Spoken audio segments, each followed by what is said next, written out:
Ancient history को हम लोग तीन भागों में डिवाइड करते हैं: pre history, proto history and history. Pre history, proto history, history, ये कौन सा बेसिस क्या है? इसका बेसिस है हमारे पास रिटन एविडेंस है या नहीं है, और हम उसे समझ सकते हैं या नहीं समझ सकते हैं। तो जो प्री हिस्ट्री फेज है उसमें हमारे पास कोई भी रिटन एविडेंस नहीं है। प्रोटो हिस्ट्री में हमारे पास रिटन एविडेंस तो है, पर हम उसे समझ नहीं सकते हैं, डिसिफर नहीं कर सकते हैं।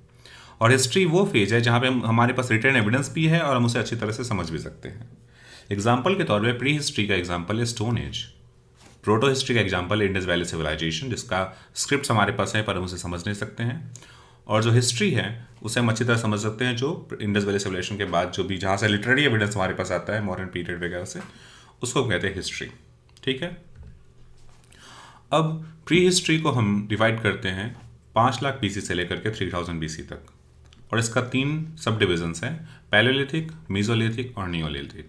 पैलेलिथिक भी बाद में डिवाइड होता है लोअर, अपर और मिडिल, लोअर, मिडिल और अपर पैलेलिथिक एजेस में डिवाइड होता है। खैर उसके बारे में बाद में बात करेंगे। पर जो पैलेलिथिक एज का पीरियड है वो है 5 लाख BC से लेकर के 10,000 BC तक। जो मीजोलिथिक पीरियड का जो स्पैन है वो 10,000 BC से लेकर के 6,000 BC तक है, और जो नियोलिथिक का एक्सपेंस है वो है 6,000 BC से लेकर के 3,000 BC तक। जब नियोलिथिक साइट्स खत्म होने लगता है तब आता है इंडस वैली सिविलाइजेशन, क्योंकि यहाँ पे नियोलिथिक कल्चर में, नियोलिथिक फेज में डेवलप होता है एग्रीकल्चर, और एग्रीकल्चर डेवलप होने की वजह से हमारे पास आता है surplus production of agricultural products. और जब एग्रीकल्चरल प्रोडक्ट सरप्लस में आता है तो हम उसे ट्रेड एंड कॉमर्स में डेवलप करने की कोशिश करते हैं ताकि सेल करे, कुछ बार्टर सिस्टम वगैरह डेवलप होता है, और इससे जन्म लेता है इंडस वैली सिविलाइजेशन, एक सिविलाइजेशन आ जाता है। इंडस वैली सिविलाइजेशन कहाँ डेवलप हुआ था उसे देख लेते हैं मैप पर, कि इस इलाके में north western part of India में, नॉर्थ और north western part of India में डेवलप होता है इंडस वैली सिविलाइजेशन।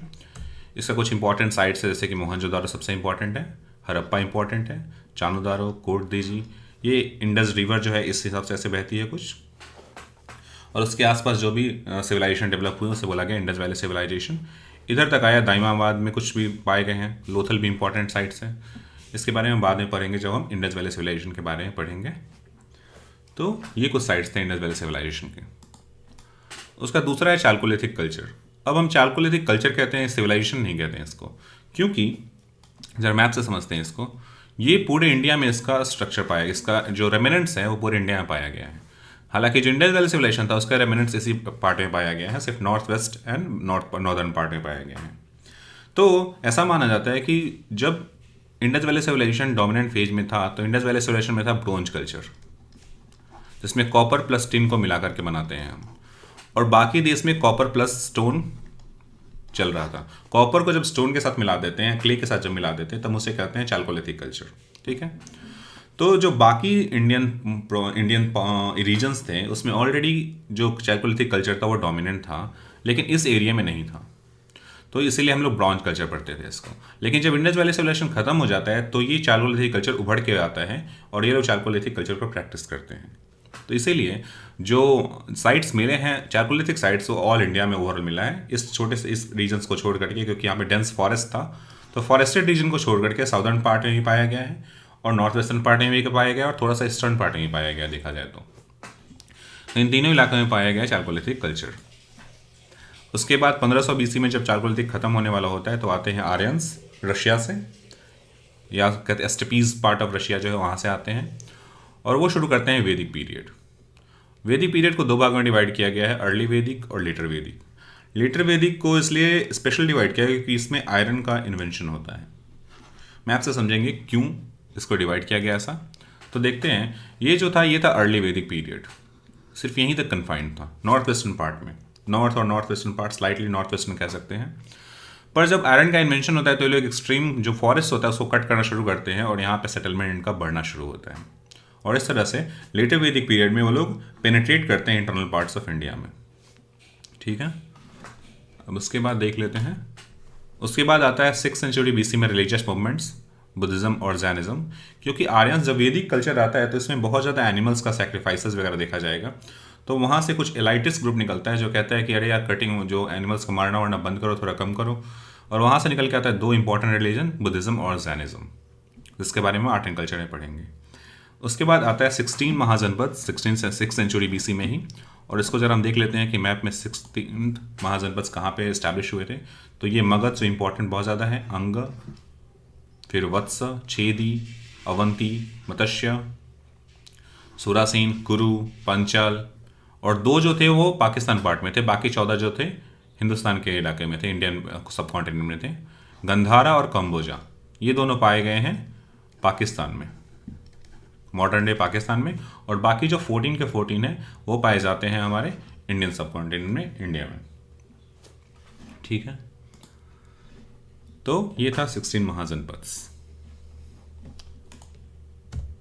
अब उसके बाद मगध महाजनपद क्या करता है कि करके सब कॉन्टिनेंट को हड़पना शुरू करता है, उस पर अपना अथॉरिटी इस्टेब्लिश करना शुरू करता है। तो सबसे पहले जो रूलर था मगध का वो था हर्यंका डायनेस्टी, उसके बाद आता है शिशुनाग डायनेस्टी, उसके बाद आता है नंद डायनेस्टी, उसके बाद आता है मौर्यन डायनेस्टी। अगर डेट्स देखा जाए तो 554 BC में आता है हर्यंका, जो 6th सेंचुरी के मिड 6th सेंचुरी में शुरू होता है। उसके बाद 413 BC में आता है शिशुनाग डायनेस्टी, 344 BC में आता है नंद डायनेस्टी, एंड 321 BC में आता है मौर्यन डायनेस्टी। और जरा हम ये देख लेते हैं कि इनका एक्सपेंस कैसा था। तो ये जो है वो है हमारा, कहाँ गया, हाँ, ये जो है सबसे शुरुआत में इस इलाके में रहता है मगध। शुरुआत में इतना रहता है मगध, फिर एक्सपेंस करता है मगध इतना, और फिर बाद में यहाँ तक एक्सपेंड कर देता है अप टू 4th BC। देख सकते हैं हर्यंका जो था 5th सेंचुरी BC वाला है, ये था हर्यंका डायनेस्टी, इतना कवरेज है इसका। और बाद में शिशुनाग के टाइम में ये पूरा भी कवर कर लेता है शिशुनाग डायनेस्टी में। धीरे धीरे ऐसे एक्सपेंशन चल रहा है मगध का। पहले मगध यहाँ पे था, फिर मगध ऐसे बढ़ा यहाँ तक हुआ, फिर मगध बढ़ के इतना बड़ा हो गया। तो ये था एक्सपेंशन मगध एम्पायर का टिल शिशुनाग डायनेस्टी। शिशुनाग के बाद आता है नंद एम्पायर, और नंद डायनेस्टी में होता है ये कवरेज इंडिया का, यहाँ तक बढ़ जाता है। और इसी में यहाँ पे बगल में है अलेक्जेंडर का ग्रीक एम्पायर चल रहा है इधर साथ साथ। और ये है मौर्यन एम्पायर, जहाँ पे एक पैन इंडिया एम्पायर कवर कर बोल सकते हैं। सबसे मैक्सिमम टेरिटोरियल एक्सटेंट जो बढ़ा है वो बढ़ा है मौर्यन पीरियड में, और ये कुछ इस लेवल तक पहुँच गया है। एक कह सकते हैं कि केरला और तमिलनाडु का छोटा सा पार्ट छोड़ करके ऑलमोस्ट पूरा जो इंडिया था प्लस पाकिस्तान था और प्लस अफगानिस्तान था, ये सब जो रीजन्स था वो मौर्यन एम्पायर के अंदर था। ठीक है, तो ये मौर्यन एम्पायर जब ख़त्म होता है, एंड होता है 185 BC के आसपास में, तब जो इंडिया वो डिसइंटीग्रेट हो जाता है अलग अलग रूलर्स के अंदर। पोस्ट मौर्यन पीरियड में इंडिया में जो डिवीजन हो जाता है, मौर्यन पीरियड के अंदर मैक्सिमम एक्सटेंशन आता है, एक्सटेंशन ऑफ इंडियन रीजन, सब कॉन्टिनेंट कह सकते हैं। उसके बाद आउटसाइड रूलर्स आते हैं, और आउटसाइड रूलर्स काम करते हैं कुछ इस रीजन में, और इंडिजिनस रूलर काम करते हैं, उनको हम देखेंगे मैप पे कंपेरिजन। पर सबसे पहले आते हैं इंडो ग्रीक्स, 165 BC में अलेक्जेंडर वाला जो बात है वो। उसके बाद शाकाज आते हैं 1990 BC में, और यहाँ पे चेंज देखना, यहाँ पे BC से AD में चेंज होता है। पार्थियंस आते हैं यहाँ पे, और उसके बाद कुशान आ जाते हैं। और जो इंडिजिनस रूलर्स है उसमें शुंगा आता है 185 BC में, कान्वा आता है 75 BC में, और यहाँ पे सतवाहना आता है AD में। देखना यहाँ पे भी एक ट्रांजिशन हो रहा है। उसके बाद शुरू होता है गुप्ता पीरियड, और इधर काम करता है संगम एज। ठीक है, संगम एज में साउथ इंडियन रूलर्स हैं, चोला, चेरा, पांड्या जाते हैं, और जो गुप्ता पीरियड है ये दोनों कंटेम्प्रेरी हैं एक दूसरे के। चलिए थोड़ा देख लेते हैं मैप पर कि जो आउटसाइड रूलर्स है और इंडिजिनस रूलर्स है वो कहाँ कहाँ काम कर रहे थे। तो ये था ग्रीक एम्पायर। ग्रीक का पेनेट्रेशन सिर्फ इस पार्ट ऑफ इंडिया में था, north western part of India कह सकते हैं, और यहाँ पे काम करता है सुंगा एम्पायर, उसका कंटेम्प्रेरी। सो ये था शाकाज, सिंथियन एम्पायर जो बोलते हैं, और इधर तक कानवा डायनेस्टी सिकुड़ गया था। देखो इनका पेनेट्रेशन बढ़ा और इधर कानवा कम होते जा रहा है। उसके बाद ये था कुशान आज, इनका सबसे ज़्यादा पेनेट्रेशन हुआ इस पीरियड में, और उसके दौरान थे जो कंटेम्प्रेरी इंडियन रूलर्स थे वो थे सातवाहनास, जो काम कर रहे थे इंडिया में, सेंट्रल इंडिया के आसपास इनको बोल सकते हैं। और ये almost up to UP Bihar के आसपास रीजन तक इन लोगों ने कवर कर लिया था कुशाना ने। ये आउटसाइड रूलर्स थे लेफ्ट साइड वाले, ये भी आउटसाइड है और ये भी आउटसाइड है, और राइट साइड में हमारे इंडिजिनस रूलर्स का कवरेज है। ओके, अब उसके बाद गुप्ता पीरियड आता है जो 319 BC AD के आसपास शुरू होता है, 319 AD के आसपास शुरू होता है और 550 AD तक जाता है, और उसका कंटेम्प्रेरी हमारा संगम एज का पीरियड, जिसमें चोला, चेरा और पांडवास काम करते हैं। तो इनको जरा मैप पे देख लेते हैं कहाँ पे थे। साउथ इंडिया में काम करते थे चोला, चेरा और पांडवा, और जो नॉर्थ पार्ट ऑफ इंडिया है, या बोलते हैं पूरा जो ऑलमोस्ट पैन इंडिया तो नहीं था, लेकिन जो maximum coverage after Maurya empire था वो था इनका गुप्ता पीरियड का। तो ये इस रीजन को कवर कर रहे थे पूरा यहाँ तक, और यहाँ से बाद आउटसाइड रूलर्स था, यहाँ से जो कवरेज था वो आउटसाइड रूलर का था। ठीक है, अब उसके बाद आता है पुष्यभूति डिनेस्टी 600 AD में, after the end of Gupta dynasty. और जो साउथ इंडियन में पार्ट क्या होता है कि ऊपर से जो जो चोला था, चोला खत्म हो जाता है और उनके बदले आता है पल्लवा और चालुक्य। और चेराज और पांड्या सर्वाइव करते हैं, फिर भी हालांकि उस लेवल जितना इनका पहले डोमिनेंस था उतना डोमिनेंस नहीं रहता है। और जो नॉर्थ इंडियन पार्ट में आता है पुष्यभूति डिनेस्टी, इसको हम देख सकते हैं, ये है पुष्यभूति डिनेस्टी, ये कवरेज है इनका पुष्यभूति डिनेस्टी का। हर्षवर्धन उनका एक रूलर है, पावरफुल रूलर है सबसे ज़्यादा, जिसके बारे में डिटेल में पढ़ेंगे। और यहाँ पे आता है चालुक्य, यहाँ है चेरा, यहाँ है पंड्या और यहाँ है पल्लवाज। तो पल्लवाज और पंड्या जहाँ डिवाइड होता है, चालुक्य यहाँ पे एक्टिवेट होता है, और चेरा पहले से था, केरला साइड में काम करते ही रहते हैं। ओके, तो उसके बाद ये 900 AD में क्या होता है कि जो पल्लवा होता है वो रिप्लेस हो जाता है मेन लाइन चोला से, क्योंकि जो रिवाइवल करता है चोला वाला जो बच जाते हैं वही आके रिवाइवल करते हैं इसका, और फिर वो 4 डायनेस्टी काम करते हैं, अप टू 1200 के आसपास तक काम करते हैं। फिर इस्लामिक रूल आता है, और इस्लामिक रूल के आते आते मेडिवल इंडिया शुरू हो जाता है हमारा। तो सबसे पहले आता है दिल्ली सल्तनत, क्योंकि शुरुआत में जो दिल्ली सल्तनत था वो एक काइंड ऑफ केयर टेकर की तरह काम करवाता है कुछ सालों तक। उसके बाद सबसे जो पहला ऑफिशियल डिनेस्टी इस्टेब्लिश होता है मुगल का, वो था स्लेव डिनेस्टी। तो सबसे पहले आता है स्लेव डिनेस्टी 1206 से लेकर के 1290 ईस्वी तक। फिर आता है खिलजी, फिर आता है तुगलक, फिर आता है सैयद, और फिर आता है लोदी। इब्राहिम लोदी और बाबर फाइट करते हैं, बाबर जीत जाता है, और तब इस्टेब्लिश करता है मुगल डिनेस्टी। अब याद रखो यहाँ पे डिनेस्टी चेंज हो रहे हैं, यहाँ पे डिनेस्टीज चेंज हो रहे हैं, और यहाँ पे सिर्फ रूलर चेंज होगा, डिनेस्टी मुगल एम्पायर ही रहेगा।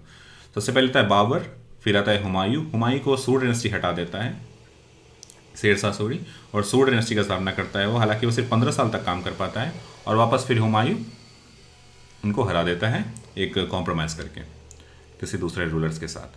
फिर हुमायूं ज़्यादा दिन तक टिकता नहीं, सिर्फ 1 साल में मर जाता है। उसके बाद अकबर, और सबसे ज़्यादा एक्सपेंशन हुआ है बाबर के बाद वो अकबर के रीजन में होता है, और फिर अकबर के बाद औरंगजेब के रीजन में होता है। ठीक है, तो हुमायूं के बाद अकबर आते हैं, अकबर के बाद जहांगीर, जहांगीर के बाद शाहजहां, शाहजहां के बाद औरंगजेब, और औरंगजेब के बाद लेटर मुगल्स आते हैं, लेकिन वो जो एक्सपेंशन था उसे होल्ड नहीं कर पाते हैं, और डिसइंटीग्रेशन होता है, और यहाँ से शुरुआत हो जाता है मॉडर्न इंडिया का, जिसको हम बाद में पढ़ेंगे।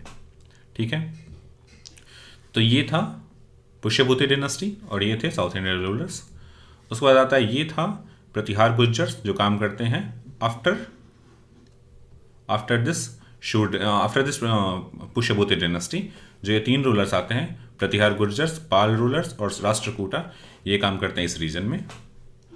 ये हो गया प्रतिहार गुर्जर्स का, ये हो गया अपना राष्ट्रकूट का, और ये है पाल रूलर्स का।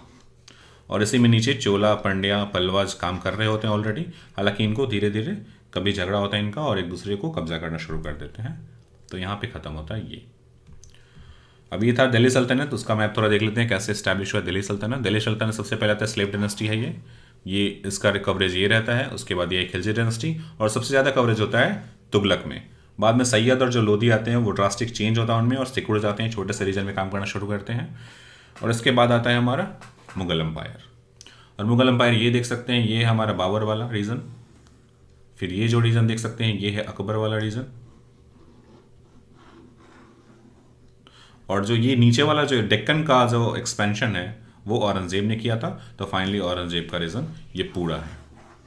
तो जो मैक्सिमम कवरेज था मुगल एम्पायर का वो अंडर औरंगजेब था। उसके बाद लेटर मुगल्स आते हैं, लेकिन वो उस एक्सपेंशन को होल्ड नहीं कर पाते, अथॉरिटी होल्ड नहीं कर पाते हैं, क्योंकि उतने स्ट्रांग होते नहीं हैं, जिसका रीजन हम ये मॉडर्न इंडिया में पढ़ेंगे। और यहाँ पे ख़त्म होता है हमारा medieval period along with ancient period.